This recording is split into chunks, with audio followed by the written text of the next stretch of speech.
Top 100 Scary SCPs.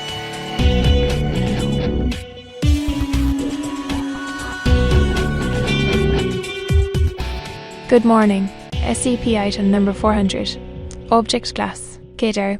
Special containment procedures. The single colony of SCP-400 in Foundation custody is currently housed in a juvenile humanoid containment cell aside 77's Euclid Objects Wing. Any cell containing an active SCP-400 colony must be secured with an AI-locked door and biosafety level 4 precautions. Any openings for ventilation must be covered by a metal screen with gaps no greater than 0.2 cm in diameter, followed by aerosol filter 400 F to be changed monthly and remanded to on-site chemical research personnel with level 3/400 clearance.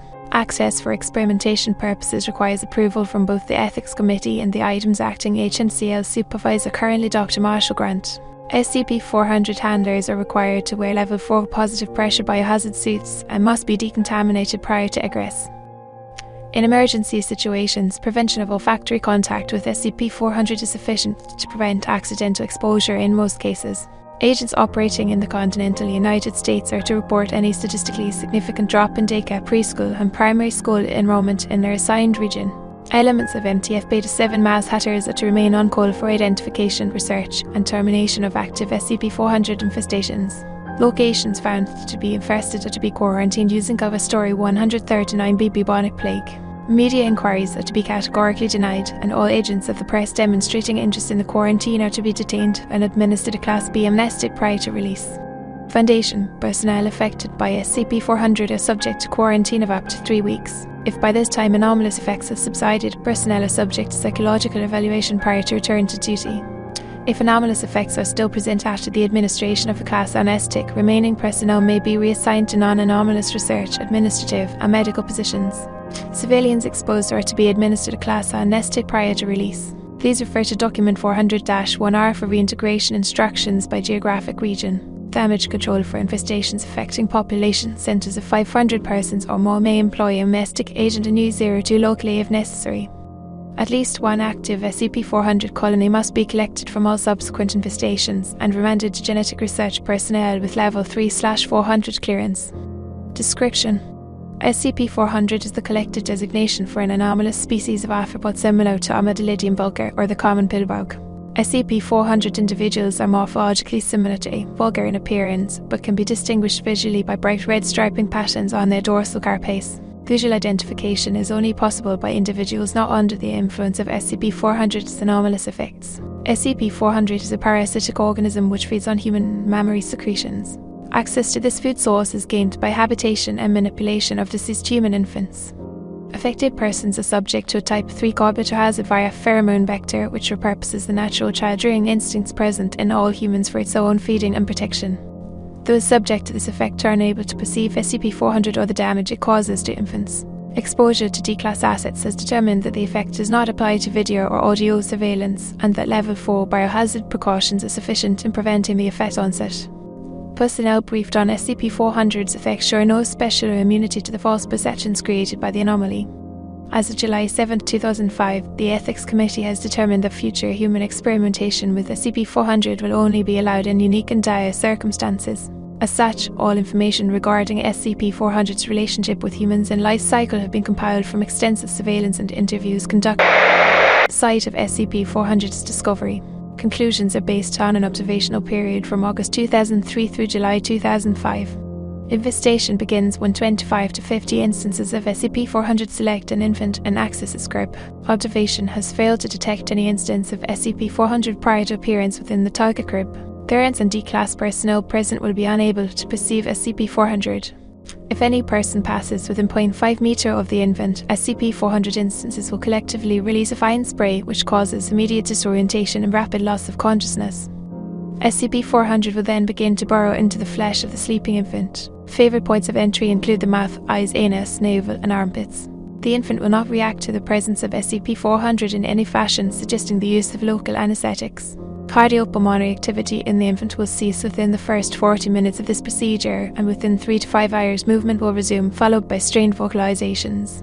At this point, the infant is considered an active colony of SCP-400. Incapacitated subjects will awaken soon after the first vocalization and investigate.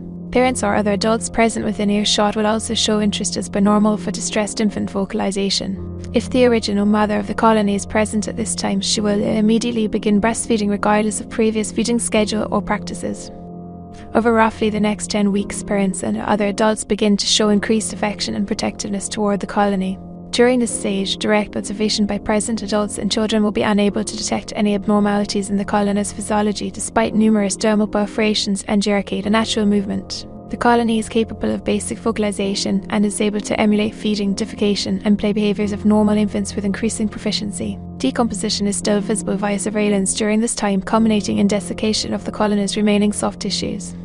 By the end of the 12th week, all observed colonies exhibited increased size, such that individual instances of SCP-400 are visible moving under the skin. Such colonies are considered mature, and individual instances will begin reproductive behaviour during this period. During feeding, 7 to 12 SCP-400 individuals will exit the colony through one of its dermal perforations and take hold of any exposed portion of the host mother's skin for approximately 10 minutes before returning. Host mothers studied during this time begin to show increased progesterone production as well as heightened levels of human chorionic gonadotropin, indicating an induced pregnancy. After an incubation period of 2 to 3 days, host mothers will birth 25 to 50 instances of SCP-400 during her next leap. Instances of SCP-400 have not been successfully tracked after birth.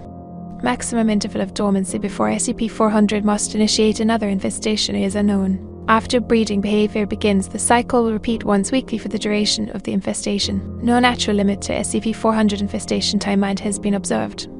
Of recorded infestations to date, all have occurred in the southeastern United States in rural or mountainous areas, and in some cases have gone unnoticed for as long as 9 months. Improved detection and extermination of SCP-400 instances is considered a high research priority. Addendum 400-01, Interview 400-25. Forward. 25th in a series of interviews conducted during the infestation of 2003. Mrs. After Miss S.B. Interviewed by Dr. Marshall Grant, Agent Fabian Pertucci observing. Miss S.B. is served as host mother to SCP-400A and SCP-400B simultaneously. The advanced state of decomposition suggests the colonies have been inactive for over 2 years. She and her deceased twins are considered strong candidates for patient SCP-400-0. At the time of interview, Miss S.B. was isolated from SCP-400 for 15 days. Interview conducted on July 10, 2005. Good afternoon, Mrs. How are we feeling today? Where are my babies? What have you done with my babies? Your children are being treated for possible bubonic plague exposure, ma'am. They will be returned to you as soon as possible. Oh, that's bullshit. You can't keep them from me. You have no right to keep a mother from her children. Tell me where they are, or so help me when my husband's lawyers hear of this. Mrs. B, we're on your side here. We want to help. If you'll just answer a few questions for me, we'll do everything we can to let you see them this afternoon. I've already told you on the form. They're 3 months old, male, names redacted. Identical twins, weigh about 10 pounds, they don't have any allergies. What more do you want from me? You said 3 months old? When were they born? February 5th, 2003. Now will you... I'm sorry, I love them so much. Never thought I would be much of a mother, but they have been such a joy. After my husband died, they mean the world to me. I don't know what I would do without them. Not a day goes by I don't feel blessed. I imagine you must. For the record, you're aware of today's date? It's July 10th, 2000 Well, that's funny. I could have sworn they were only 3 months. My time does fly. I must have a picture of them here somewhere. Here it is. Aren't they just so beautiful? Yes, ma'am. Now, has there been anything peculiar about your boys? Well, there was that time in May when that doctor... No, nothing at all. If anything, they're doing too well. So healthy and full of life. I swear little said Mama just yesterday. I'm sorry, what was that about a doctor? Yes, he came to the house after they... I didn't say anything about a doctor. Let me see my children, please. They're probably starving by now. They need to be fed. I assure you, ma'am, we're giving them the best care possible. With that awful formula, I'll bet. Threw up the last time I tried that. Neither of them has touched it since. No, it's natural breast milk for them, 100%. My obstetrician said that they'll need it for at least another 3 months, and I'm not about to take any risks. Isn't 2.5 years a little long to be breastfeeding? They're only 3 months old.